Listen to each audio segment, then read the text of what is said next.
What's up everybody, Frangrams here, and today I'm going to be talking about some Pikmin enemies that never made it into an actual Pikmin game.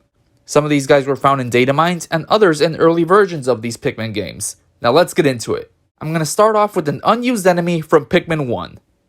The Uzuba is a mysterious Pikmin enemy found in the game's files.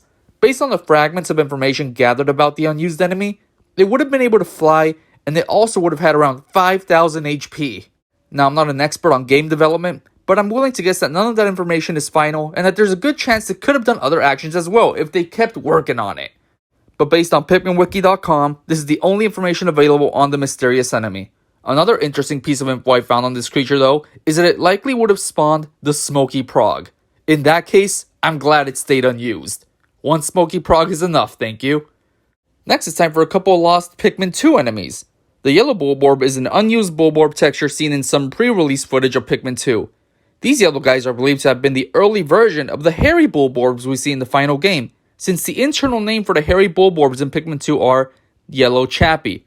While I believe it would have been cool to have a yellow Bulborb in the game, it's still nice that we got the hairy one since they just look more unique in a way. Talking about Bulborbs, there's also pre-release footage floating around in which you can see blue dwarf Bulborbs. Like the unused yellow Bulborbs, these blue guys became an official Bulborb design in the orange Bulborbs, since their internal name is Blue Chappie. So I guess in a way, the yellow and blue Bulborbs are still with us in spirit. Oh, and there's actually one last thing I want to mention about these Bulborbs though. If Nintendo decided to put the yellow and blue ones in at the expense of the orange and hairy ones, that would mean each primary color Pikmin type would have their own corresponding Bulborb color. While that sounds cool on paper, I don't know how that would have worked in game. Sure, maybe the blue Bulborb could swim into water or something, but what would the yellow one have done that can specifically target yellow Pikmin?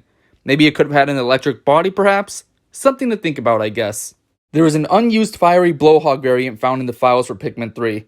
This variant would have shot out bubbles instead of fire or water, but I bet it would have worked in the same way the Peckish Aristocrat shot out bubbles and trapped your Pikmin in the air with them.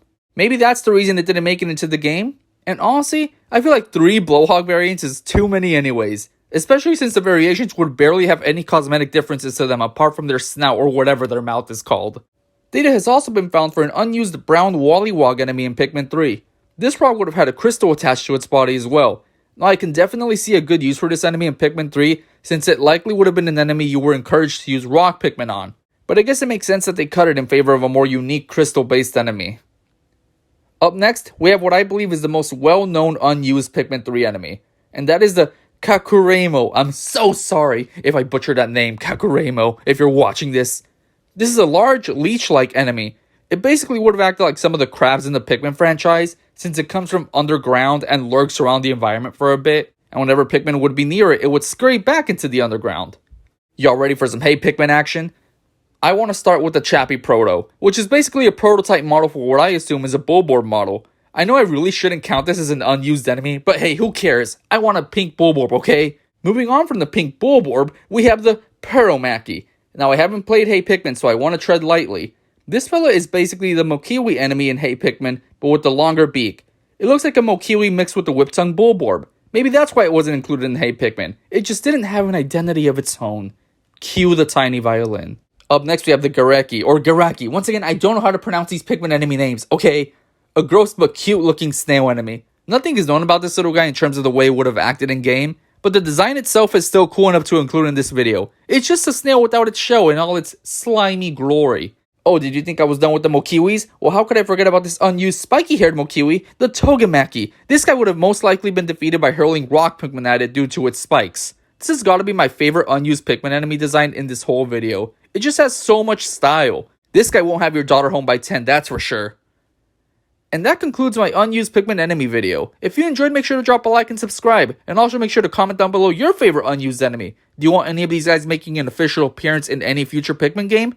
Cough, cough, Pikmin 4? Share your thoughts down below. And thanks for watching.